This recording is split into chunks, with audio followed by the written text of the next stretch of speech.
Media உங்கள் கனவா? படிக்கும் அனைவருக்கும் internship placement. Pandey school of journalism short term கோர்ஸில் உடனே சேர 7338824242.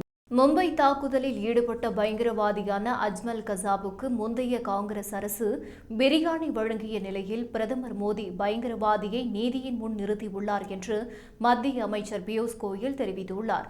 தகாபூர் ராணா இந்தியாவுக்கு நாடு கடத்தப்பட்டுள்ளது குறித்து பேசியுள்ள பியூஷ் கோயல், காங்கிரஸ் ஆட்சியின் போது மும்பையில் உள்ள உலக புகழ்பெற்ற தாஜ் ஓட்டலில் பயங்கரவாத தாக்குதலில் ஈடுபட்டு நூற்றுக்கணக்கான அப்பாவி மக்களை கொன்ற அஜ்மல் கசாபுக்கு தேவையற்ற கருணையை காங்கிரஸ் காட்டியது.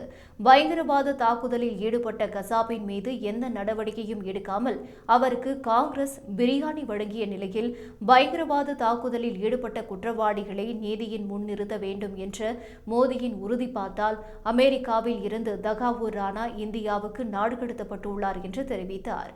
மேலும் முஸ்லிம்களை தாஜா செய்வதில் உத்தவ் தாக்கரேவின் சிவசேனா காங்கிரஸை பின்னுக்கு தள்ளிவிட்டது என்றும் இண்டி கூட்டணியில் உள்ளவர்களால் வாக்கு வங்கி அரசியலை தாண்டி பிரதமர் மோடியைப் போல ஒருபோதும் சிந்திக்க முடியாது என்று கடுமையாக பியூஷ் கோயல் சாடியுள்ளார்.